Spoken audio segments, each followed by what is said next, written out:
Fe productiva. Después de 20 años, durante los cuales Salomón había edificado la casa de Jehová y su propia casa, reedificó Salomón las ciudades que Hiram le había dado, y estableció en ellas a los hijos de Israel. Después vino Salomón a Hamath de Soba, y la tomó, y edificó a Tadmor en el desierto, y todas las ciudades de aprovisionamiento que edificó en Hamath. Asimismo reedificó a Bet-Horón la de arriba, y a Bet-Horón la de abajo, ciudades fortificadas, con muros, puertas, y barras, y a Baalat. Y a todas las ciudades de provisiones que Salomón tenía, también todas las ciudades de los carros y las de la gente de a caballo, y todo lo que Salomón quiso edificar en Jerusalén, y en el Líbano, y en toda la tierra de su dominio. Segundo libro de Crónicas 8 del 1 al 6. Después del potente reinado de David, el cual se hizo nombre sobre las naciones por sus triunfos en las batallas, el reinado de Salomón destacó por ser el más esplendoroso, próspero y diplomático de toda la historia de Israel. Es en este octavo capítulo donde el cronista anota, de forma muy sintética pero resaltando lo importante, las obras más relevantes de Salomón. Según la lectura, los primeros 20 años del trono de Salomón se invirtieron en la edificación del templo y de su propia casa. Aunque todos los que hemos sabido a grandes rasgos de Salomón, de oídas o por lectura bíblica, solemos centrar toda su obra en el proyecto del templo, y en su éxito como juez a causa de la sabiduría que Dios le dio, Dios inspiró al cronista para que enlistara todo lo que para él produjo fruto, que en este caso se trata del crecimiento del reino, de sus mejoras y de las recaudaciones. La Biblia es la palabra escrita de Dios, en la que ha querido revelarse al hombre de una forma más personal, dándose a conocer en su potencia y carácter, además de mostrarnos su voluntad y sus planes para con el hombre y para con toda su creación. La palabra de Dios es viva y eficaz, no solo en parte, sino en su totalidad, de manera que todo lo escrito en ella es útil, traspasando épocas y culturas, para dar la enseñanza oportuna y aplicable a cualquier persona, de cualquier tiempo y lugar. Ya lo dijo Pablo en su carta a los romanos.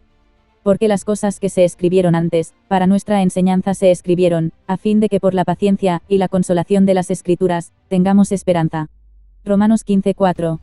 El caso de la lectura sobre las obras de Salomón ofrece pues, como todo el conjunto bíblico, muchísimas enseñanzas que podemos extraer para aplicar en nuestra vida. A voz de pronto, aprendemos como el buen uso de los recursos heredados de su padre, así como de las capacitaciones dadas por Dios, de las cuales la sabiduría es la más destacable, lo llevó a una tendencia creciente en dominio y productividad sobre la tierra. Y su ejemplo nos trae a la memoria la parábola de los talentos, la cual aplicamos a la administración del don de Dios recibido por gracia, por la fe en el Señor Jesucristo. El don de Dios es la vida eterna en Cristo Jesús, la cual él compara a una fuente en el interior de todo aquel que en él cree, en la que brota agua de vida eterna. Respondió Jesús y le dijo, cualquiera que bebiere de esta agua, volverá a tener sed, mas el que bebiere del agua que yo le daré, no tendrá sed jamás, sino que el agua que yo le daré será en él una fuente de agua que salte para vida eterna. Juan 4:13 y 14. Y en la parábola de los talentos podemos comparar aquellos con el don de la vida en Cristo, que debemos invertir en la expansión del Evangelio para fruto de salvación a muchos, o también lo podemos aplicar a los dones recibidos por el Espíritu Santo a cada creyente, para el crecimiento y la edificación en el cuerpo de Cristo. Sea cual fuere la aplicación, ambas concluyen en que la obra administrativa del don recibido marcará la diferencia entre la fe muerta o la fe productiva.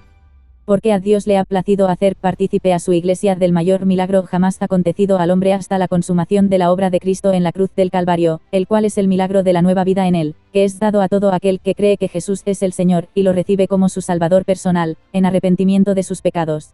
Una nueva vida implica necesariamente una nueva forma de vivir, y esta, aunque haya sido dada por fe, viene a ser expresada por obras, como evidencia del cambio. La fuente de vida que Jesús pone en nuestro interior, viniendo a morar en nosotros el Espíritu Santo, es un agua viva que ha de brotar hacia afuera, así como brotara el agua de la roca, en la peña de Horeb, que dio de beber al pueblo sediento en el desierto. ¿De qué sirve una fuente subterránea si no puede extraerse de ella ningún agua para alimentar la tierra? Asimismo, la vida nueva en Cristo no debe estar soterrada en el corazón del creyente sin dejar que emane esperanza de salvación al mundo. Del mismo modo que las obras de Salomón evidenciaban un reinado próspero, potente y consagrado a Dios, así todo cristiano ha de evidenciar el fruto de su vida en Cristo, distintivo externo para testimonio de salvación en él. Los creyentes en Cristo, como libros abiertos, por nuestra identidad en él, provocamos que sean leídos nuestros pasos por todo aquel con quien nos cruzamos en nuestro diario vivir.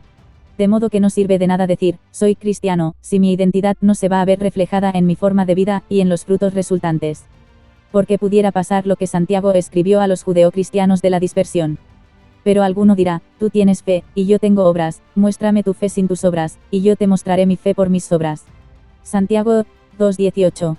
Si es que esto nos lo dijera otro cristiano, confrontación tendríamos, aunque la vergüenza sería mayor si nuestra costumbre de vida acabara provocando esta reacción en el incrédulo.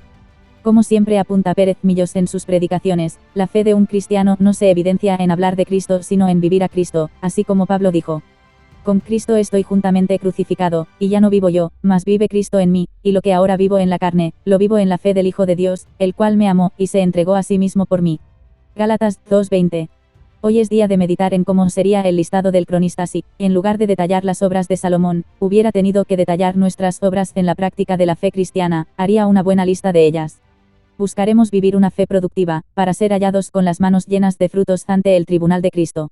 Y para que la lectura de las obras de Salomón, más que hacernos caer en vergüenza, nos motive a esforzarnos en la obra del Señor, nos asiremos de Pedro y su buen consejo.